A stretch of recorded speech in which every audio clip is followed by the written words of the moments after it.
दर्शकबिन नमस्कार। समय चक्रमा यहाँलाई हार्दिक स्वागत छ। म विक्रम श्रेष्ठ। नेपालमा राज संस्था खारेज भएको 15 वर्ष बित्यो। राज संस्था पुनर्स्थापनाका लागि अझै पनि केही राजनैतिक दल र केही धार्मिक सङ्घ संस्थाहरू सङ्घर्षशील छन्। यो सङ्घर्षले राज संस्था फर्किने संकेत खासै देखिएको छैन। मूलधारका राजनैतिक दलहरूको एउटा आरोप छ, पूर्व राजा धर्मको आवरणमा राजनीतिक भ्रमण गरिरहेका छन्। यसपटक पूर्व राजा पुगेका छन् भारतको हरिद्वार। हरिद्वारमा उनलाई महाकुम्भका आयोजकहरूले नेपाल नरेशका रूपमा सम्बोधन गरेका छन्, अर्थात् नेपाल राजाको रूपमा। पूर्व राजासँगको यो व्यवहारमा भारतको सरकार पक्ष पनि जोडिएको छ। यसकारण यसको धेरै संशयहरू पनि जन्मिएका छन्। बाँकी यो रिपोर्टमा। पूर्व राजा ज्ञानेन्द्र शाह भारतको हरिद्वारमा आयोजना भइरहेको महाकुम्भमा सहभागी भएका छन्। महाकुम्भको आयोजकले पूर्व राजा शाहलाई विश्वका एकमात्र हिन्दू नरेशका रूपमा अर्थ्याई शाही रथयात्रा, शाही स्नान र हरिद्वारमा रहेको दक्षिणकाली मन्दिरमा पूजा पाठ गराएको छ। पूर्व राजा दक्षिणकाली पीठ मन्दिर पुग्दा पुष्पाञ्जली मन्त्रोच्चारण सहित स्वागत गरिएको थियो। ज्ञानेन्द्र शाह पनि नेपालको नागरिक नै हुन्। यद्यपि उनले नागरिकता कहीँ लिएको छ कि छैन त्यो मलाई थाहा छैन। पहिले राजाहरूले नागरिकता पनि लिँदैनथे। नागरिकता लिनुपर्छ। उनले लिएका छैनन् भने नेपालको नागरिकता लिनु पर्यो र पूर्व राजाको हैसियतमा निर्वाह गर्नुपर्ने भूमिका निर्वाह गर्नु पर्यो। जथाभावी गरेर हिँड्नु चाहिँ भएन। र यी राजालाई अहिले पनि उनीहरूले एउटा हिन्दू राज्य नेपाल र त्यहाँका राजा एउटा भगवान विष्णुको प्रतीक, इन्कार्नेसन अफ गड विष्णु भनिन्छ को रूपमा उनीहरूले लगेर यसलाई पूजेका हुन्। मन्दिर स्थित निरञ्जन अखडाका आचार्य महामण्डलेश्वर कैलाश नन्दगिरीले पूर्व राजाको स्वागत गरेका थिए।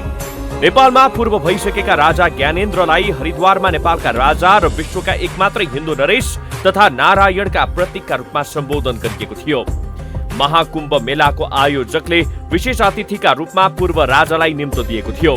चैत्र 26 गते हरिद्वारतर्फ प्रस्थान गरेका पूर्व राजाले चैत्र 29 मा दक्षिणकाली मन्दिरमा पूजा अर्चना गरे भने चैत्र 30 मा गंगामा शाही स्नान गरे। हरेक 12 वर्षको अन्तरमा आयोजना हुने महाकुम्भ मेलामा विभिन्न चरणमा शाही स्नानका लागि मिति तोकिने गर्छ।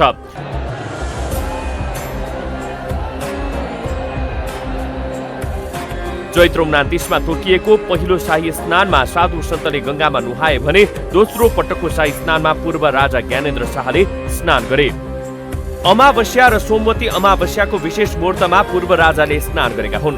ज्ञानेन्द्रलाई एकमात्र हिन्दू सम्राटको मान नेपाली झण्डा सहित रथबाट शाही जुलुस सहित शाही स्नानका लागि लगिएको थियो। अहिले प्रश्नदेखि नै चाहिँ यो धार्मिक एउटा महत्त्वको रूपमा उहाँलाई भारत सरकारलाई निम्तो दिएको अब पक्कै हो। र यो कस्तो हो भन्दाखेरि यो भारतवर्ष भन्नाले यो अङ्ग्रेजीमा भन्दा इन्डियन सब कन्टिनेन्ट भन्छ। यो पुरा हिन्दुकुश पर्वतभित्रका यो अथवा यो भारतवर्षभित्रको जुन हामी जति धेरै हिन्दू धर्मावलम्बीहरू, सनातन धर्मावलम्बीहरूले चाहिँ परापूर्वदेखि नै यो नेपाललाई चाहिँ र नेपालको राजालाई एउटा हिन्दू धर्मको एउटा सम्राटको रूपमा अब हामीले थाहा पाएर पनि धेरै वर्ष अगाडिदेखि मान्दै आएको हो।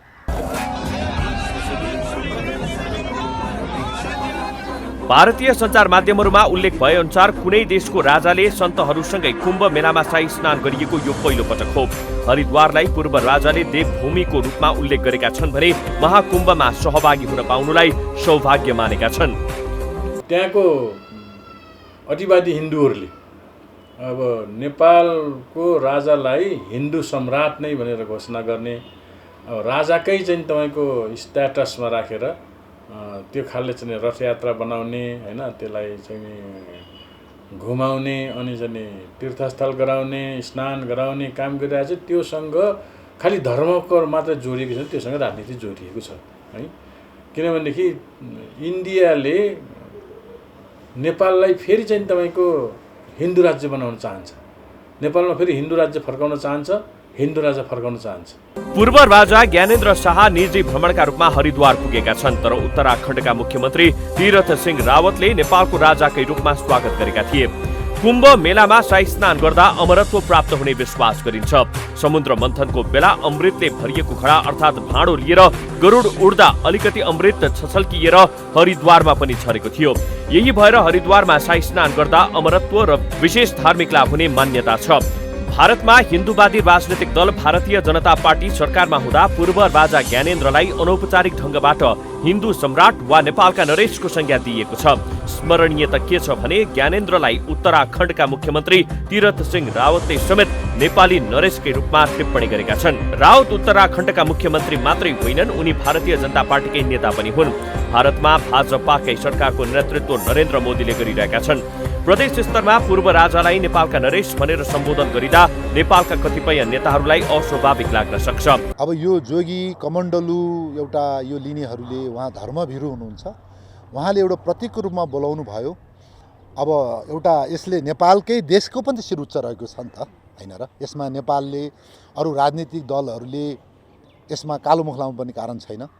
बुद्धि भएका यी चाहिँ तपाईँको इज्जत भएका इमान जमान भए भएदेखि त अरूलाई नै बोलाउँथे नि।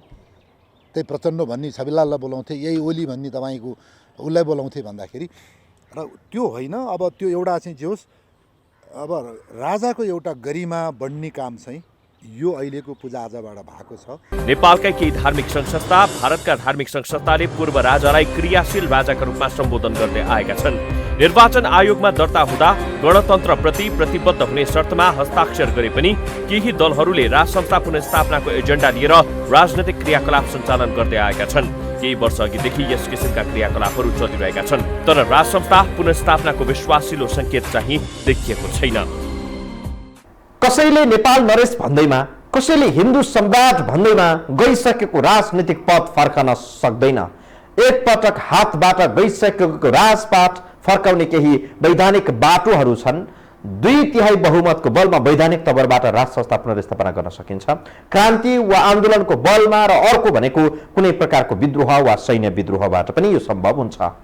यस्ता आधारहरू छाडेर अरू कुनै देशका साधु सन्तको आशीर्वादले राजनीतिमा काम गर्ला। बाँकी विषय जोड्नेछौँ यो ब्रेकपछि।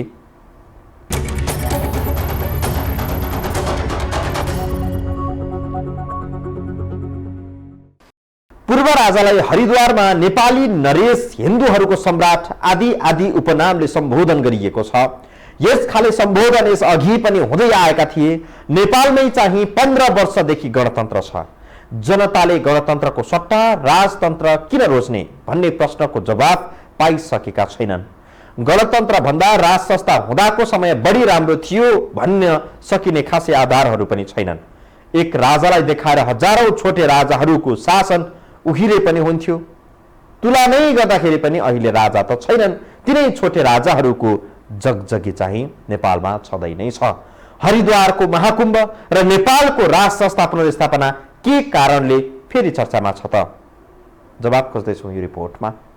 पूर्व राजा ज्ञानेन्द्र शाहलाई हरिद्वारमा नेपाली नरेश भनिएको मान सम्मान दिएको छ र त्यहाँको प्रदेश सरकारले समेत उच्च महत्त्व दिएको खबरपछि नेपालका राजावादीहरूमा उत्साह छाएको छ। राज संस्था पुनर्स्थापना हुनुपर्छ भनेर सङ्घर्ष गरिरहेका सङ्घ संस्था, धार्मिक सङ्गठनहरू, केही राजनैतिक दलहरूले केही वर्षदेखि राज संस्थाको पक्षमा आन्दोलन उठाउन खोजिरहेका छन्, तर त्यस्तो प्रयासले पानी पनि मागेको छैन। यसपटक हरिद्वारको महाकुम्भमा पूर्व राजालाई मेलाको आयोजकले पत्र लेख्दै आतिथ्यताका लागि आग्रह गर्यो। त्यो आग्रह स्वीकार गर्दै पूर्व राजा हरिद्वार पुगे, न्यानो स्वागत पनि पाए। नेपालका लिडिङ मिडियाहरूमा समेत नबोलिरहेका पूर्व राजाले त्यहाँका सामान्य मिडियाहरूसँग छोटो मिठो कुराकानी पनि गरे। हिन्दी भाषामा सोधिएको प्रश्नलाई नेपाली भाषाबाट जवाफ पनि फर्काए। करने जाएंगे और हरिद्वार भी पहली बार आएगा। होइन, हरिद्वारमा पहिले आइसकेको छु। यसपालि आचार्यजीले निम्तो दिनुभयो, आभारी छु उहाँलाई। गङ्गामा स्नान गर्नु पाउँछु, पवित्र हुन्छु। निकै चाहिँ तपाईँको प्रशंसित गरेका छन्, त्यसबाट उनीहरू निकै नै चाहिँ तपाईँको इन्फ्लुएन्स प्रभावित भएका छन् र एक्साइटेड भएका छन्, है उत्तेजित भएका छन्। अब फेरि हिन्दू राजा फर्किने भयो भनेर तर वास्तवमा त्यो उनीहरूको कल्पना मात्रै हो। त्यस्तो स्थिति नेपालमा अझसम्म छैन। महाकुम्भमा पूर्व राजाले निम्तो पाउनु के नेपालमा राज संस्था फर्किने संकेत हो त? वास्तवमा यस्ता धार्मिक गतिविधि मात्रैले देशको मूल व्यवस्थामै फेरबदल हुने सम्भावना निकै क्षीण हुन्छ, किनभने यसखाले धार्मिक क्रियाकलाप नियमित भइरहन्छ। महाकुम्भ पनि प्रत्येक 12 वर्षमा दोहोरिन्छ, तर जनआन्दोलन उठ्ने र शासन व्यवस्था बदलिने कुनै निश्चित अवधि हुँदैन। यद्यपि प्रत्येक 10 वर्षमा जनताले व्यवस्थामा नयाँपन खोज्ने गर्दछन् भन्ने पनि गरिन्छ। पूर्व राजाको पनि आफ्नो अधिकार छ, नागरिक हिसाबले पनि अधिकार छ। पूर्व राजा भन्ने पनि आफैमा एउटा, हामी पूर्व प्रधानमन्त्री भने जस्तै एउटा आफैमा एउटा हामीले भनि नै रहेको छौँ, सम्बोधन गरिरहेका छौँ होइन। त्यसैले भारत जाने ओर्ने त्यहाँ गर्ने भारतको विभिन्न सङ्घ संस्थाबाट वा विभिन्न निकायबाट गर्ने कुराहरूको सन्दर्भमा म चाहिँ टिप्पणी गर्दिनँ। मलाई के लाग्छ, हामी कहिलेका जुन आशंकाहरू गर्छौँ, हामीले देशको व्यवस्था आफ्नो जसरी चलाउनु पर्ने हो जिम्मा लिएकोले सही ढङ्गले चलाउन सकेनौँ भनेदेखि पनि हामी जोसँग डराउनुपर्छ। हामी त्यो बेलामा छरछिमेकसँग डराउनुपर्छ, पूर्व राजासँग डराउनुपर्छ, सबैसँग डराउनुपर्छ। अहिले पूर्व राजालाई उत्तराखण्डका मुख्यमन्त्री, दक्षिणकाली मन्दिर पीठका महामण्डलेश्वर, अप्रत्यक्ष रूपमा आरएसएस र भारतीय जनता पार्टीले नेपालका नरेशका रूपमा व्यवहार गरे। हरिद्वारले पूर्व राजालाई नेपाली नरेश भन्नुको अर्थ भारतले ज्ञानेन्द्र शाहलाई नेपालको राजाको रूपमा स्वीकार गरेको हो भन्ने अर्थ पनि लगाइन्छ। पहिला राजनीति आउँछ, राजनीतिबाट आर्थिक, धार्मिक, सांस्कृतिक, शैक्षिक चिजहरू आउँछ होइन। र त्यो धर्मको लागि बोलाउनु पनि, त्यो जसले बोलाए, भारतको धर्मलम्बीहरूले बोलाए पनि त्यहाँको प्रशासनसँग स्वीकृति लिएको छ, त्यहाँको नेताहरूसँग स्वीकृति लिएको छ। राजनीतिक तपाईँको स्वीकृति बिना नेपालको राजालाई त्यहाँ निमन्त्रणा हुँदैन। तर पनि औपचारिक रूपमा यस्तो कहीँ कतै देखिन्न। महाकुम्भको आयोजकमा धार्मिक संस्थादेखि सरकारी संस्थाहरू पनि जोडिएका छन्। पूर्व राजा ज्ञानेन्द्र शाहले निम्तो चाहिँ त्यहीँका धार्मिक संस्थाबाट पाएका हुन्। उत्तराखण्डको सरकारले वा सत्तारूढ भारतीय जनता पार्टीको तर्फबाट निम्तो औपचारिक पत्र देखिन्न। बेला बेला नेपालमा पूर्व राजा विभिन्न जिल्लाको भ्रमणमा निस्किने गर्दछन्, जसलाई उनी स्वयंले धार्मिक वा तीर्थाटन भन्ने गरेका छन्। तर राजनैतिक दलहरूले चाहिँ धर्मको आवरणमा पूर्व राजाले राजनैतिक भ्रमण गरिरहेको टिप्पणी गर्दै आएका छन्। उहाँले प्रयास गर्नु कुनै आश्चर्यको कुरा होइन।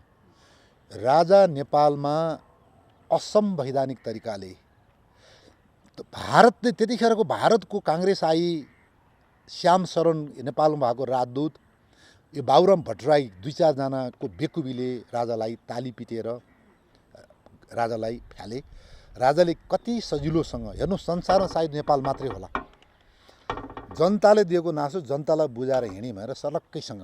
हेर्नुहोस् अहिले ओलीलाई यो सत्ता छोड्नलाई, प्रधानमन्त्री ओलीलाई कति भइरहेछ। उसले हुने भनेदेखि यहाँ त्यो अटोम बम खसाल्छ यहाँ आजीवन प्रधानमन्त्री हुनलाई भन्दा यति गाह्रो हुँदो रहेछ नि त। अहिलेको हरिद्वार महाकुम्भलाई पनि यस्तै खाले टिप्पणी हुन सक्छ। नेपालको राजनीति पूर्व राजा अनुकूल नहुँदासम्म भारतका साधु सन्तको बलमा राजनैतिक व्यवस्था वा विघटन भइसकेको राज संस्था पुनर्स्थापना हुन्छ भन्न सकिन्न। राजालाई एकचोटि हामीले चाहिँ तपाईँको आर्यघाटमा पुर्याइसक्यो हो, त्यो फेरि फर्कन्छ भन्ने पनि लाग्दैन। नेपालका राजनीतिक दलहरू तयार हुने हो भने राज संस्था पुनर्स्थापना हुन 1 महिना पनि लाग्दैन। यस्तो सम्भावना हाललाई देखिन्न। राज संस्था पक्षधर दलहरूले जनताको मन जित्न सकेका छैनन्। अहिले राज संस्थाको पक्षमा आन्दोलन हुने र क्रान्तिको बलमा हालको व्यवस्था फाल्न पनि सजिलो छैन, किनभने कुनै प्रकारको क्रान्ति, विद्रोह वा आन्दोलनको मुडमा मुलुक छैन। भारततिरको एउटा वर्ग नेपाल हिन्दू राष्ट्र बनोस् भन्ने चाहना राख्दछ, तर स्वयं भारत चाहिँ धर्मनिरपेक्ष छ। संसारमा सबैभन्दा बढी हिन्दू भारतमा बस्दछन्, तर भारत हिन्दू राष्ट्र होइन। अङ्ग्रेजको शासनकालमा भारतमा 500 भन्दा बढी राज्य रजौटाहरू थिए। त्यति नै राजाहरू पनि थिए। ती राजाका सन्तानहरू अहिले पनि छन्, तर भारतमा राज संस्था छैन। अहिले पनि भारतका कतिपय प्रान्तमा मानिसहरू राजा चाहिन्छ भन्दै उफ्रिने गर्दछन्। सायद नेपालको स्थिति पनि त्यस्तै हुँदै गएको देखिन्छ। बाँकी प्रसङ्ग र विषय हामी जोड्नेछौँ यो ब्रेकपछि।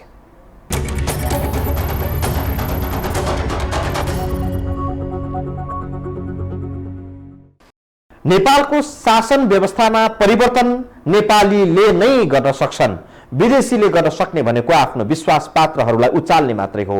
उचालिनेहरू शक्तिशाली भएनन् भने हस्तक्षेप गर्ने हो। नेपालमा कुनै प्रकारको सोझो हस्तक्षेप खासै सम्भावना देखिन्न, किनभने नेपालले छिमेकी मुलुक विरुद्ध कुनै त्यस्तो कार्य नै गर्दैन। नेपालमा राजा हुनु वा राष्ट्रपति हुनुसँग अर्को देशलाई के फरक पर्छ होला र? छिमेकको चीनले राजा भएको थाइल्यान्ड, राजा नभएको भारत, सैन्य शासन भएको बर्मासँग सम्बन्ध राखिरहेकै छ, व्यापार भइरहेकै छ। छिमेकी मुलुकहरूले आफ्नो फाइदा हेर्ने हुन् र राजा वा राष्ट्रपतिसँग खास मतलब राख्ने गर्दैनन्। बाँकी यो रिपोर्टमा। भारतको उत्तरतिर रहेको एउटा प्रदेश छ उत्तर प्रदेश। त्यही उत्तर प्रदेशको मुख्यमन्त्रीको रूपमा योगी आदित्यनाथ सन् 2017 देखि शासनरत छन्। आदित्यनाथ गोरखनाथ मठका मठाधीश पनि हुन्। गोरखनाथ मठलाई शाहवंशीय राजाहरूले उच्च महत्त्व दिने गर्छन्। यो अर्थमा नेपालको राज संस्थासँग प्रत्यक्ष जोडिने धार्मिक केन्द्र गोरखनाथ मठ हो। योगी आदित्यनाथ गोरखनाथ मठ शाहवंशीय राज संस्था बीचको अन्तर सम्बन्धका कारण आदित्यनाथ प्रति नेपालका राज संस्था पक्षधरहरू सधैँ नरम भइरहन्छन्। योगी आदित्यनाथ खुलेरै नेपालमा राजा चाहिन्छ र राजा बिनाको नेपाल कल्पना गर्न सकिन्न भन्ने भारतीय सन्त नेता हुन्। आदित्यनाथको नेपाल मोहका कारण पनि पूर्व राजा ज्ञानेन्द्र शाहसँग उनको बेला बखत भेट भइरहन्छ। भारतीय जनताले नेपाली जनताको स्वतन्त्रता सार्वभौमसत्तालाई राम्रो ढङ्गले सम्मान गर्न जान्नुपर्छ। त्यहाँभन्दा अरू केही टिप्पणी छैन।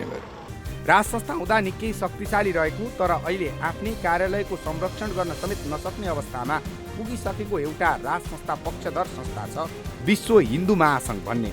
यही विश्व हिन्दू महासङ्घमा आदित्यनाथ उपाध्यक्ष छन्। वर्षौंसम्म अधिवेशन नहुने कार्यवाहकबाटै वर्षौं घिसिपिटी महासङ्घ चलिरहेका कारण यो संस्था अहिले कमजोर छ। यद्यपि यही संस्थामा योगी आदित्यनाथ समेत उपाध्यक्ष छन्। यी र यस्तै कारणले योगी आदित्यनाथलाई नेपालका राज संस्था पक्षधर नेताको रूपमा लिइन्छ। योगी आदित्यनाथपछि उनकै पक्षमा उभिएर यसपटक उत्तराखण्डका मुख्यमन्त्री तीरथ सिंह रावतको सरकारले पनि पूर्व राजालाई हरिद्वारमा स्वागत गरेको छ। हुनमा यो स्वागत धार्मिक गतिविधि जस्तो मात्रै देखिन्छ तर केही कारणले यसले राजनीतिक अर्थ पनि बोल्न सक्छ। जस्तो कि भारतको भाजपा आफ्नै देशलाई हिन्दू राष्ट्र घोषणा गर्न सक्दैन तर नेपाल हिन्दू राष्ट्र होस् भन्ने चाहना राख्छ। यस्तो चाहना नेपालका पूर्व राजामा हुनु अनौठो होइन। पश्चिमा मुलुकहरूले इसाई धर्मको प्रचारको आवरणमा अरू देशमा राजनीतिक प्रभाव बढाउन खोजिरहेको भन्ने अर्थ लगाइन्छ। यो अर्थमा नेपालमा हिन्दू धर्म मार्फत भारतीयहरू थप प्रभाव जमाउन खोजिरहेका छन् कि भन्ने प्रश्न पनि उठिएको छ। इन्डियाले पनि हामीलाई समर्थन गरिरहेछ भनेर जनतालाई भ्रम पार्ने झुक्क्याउने खालको कुरो त हुनसक्छ तर तिनीहरूले भन्दैमा नेपालमा हिन्दू राज्य फर्किने र हिन्दू राजा आउने सम्भावना मैले देख्दिनँ। स्पष्ट रूपमा नेपालमा राज संस्था चाहिन्छ, नेपाल हिन्दू राष्ट्र हुनुपर्छ भन्ने नेताहरूसँग पूर्व राजाको साँठगाँठ हुनुले पनि केही राजनीतिक अर्थ दिन्छ नै। नेपालमा धर्मले एकता गरेको हो र यो समाज फुटाउनको लागि बान्की के अरे त्यो कोरियन मुनको होली वाइन खाने केपी शर्मा ओली, माधव कुमार नेपालको र उसको सल्लाहकार राजन कुमार भट्टराई लगायत अहिलेको सल्लाहकार छ नि, यी होली वाइनका पुत्रहरू त्यसपछि यो सुभाष नेमाङ भन्ने एकदमै खतरा धोकादारी नेपालको हिन्दू धर्मको लागि जो सभासद थिए उनले लुकाई संविधानमा धर्मनिरपेक्ष गराउने यी अपराधी हुन्। राजा ज्ञानेन्द्रले राजपाट गुमाइसकेपछि फाटफुट्ट रूपमा उनलाई नेपालका नरेश, हिन्दूहरूका सम्राट जस्ता उपाधि दिने काम भइरहेको छ। सबैभन्दा पहिला गोवर्धन पीठका शङ्कराचार्य स्वामी निश्चलानन्द सरस्वतीले हिन्दू सम्राटको उपाधि दिएका थिए। त्यस यता नेपाली नरेश भनेर उत्तर प्रदेशका मुख्यमन्त्री अहिले उत्तराखण्डका मुख्यमन्त्रीले पनि त्यस्तै सम्बोधन गरेका छन्। पूर्व राजा ज्ञानेन्द्र पनि एकाध वर्षको फरकमा भारतमा चर्चित मठ मन्दिरको भ्रमण गर्दै आएका छन्। अघिल्लो वर्ष पन्जाबको अमृतसर पुगेर स्वर्ण मन्दिरमा पाठ पूजा गरेका थिए। यसअघि पूर्व राजा सन् 2018 मै भारतकै उडिसा स्थित जगन्नाथपुरी पुगेका थिए। पूर्व राजा ज्ञानेन्द्र शाह बेला बखत भारत पुगिरहन्छन्। अधिकांश भ्रमण धार्मिक नै हुने गर्दछ। सत्ताबाट हटिसकेपछि छिमेकी मुलुकहरूले राजनीतिक भ्रमणको निम्तो खासै दिँदैनन्। हिन्दू भएको नाताले भारतका हिन्दूवादी सङ्घ संस्थाहरूले पूर्व राजालाई अन्यलाई भन्दा बढी महत्त्व दिन्छन्। यो महत्त्वले नेपालको शासन व्यवस्थामा परिवर्तन ल्याउन कठिन देखिन्छ।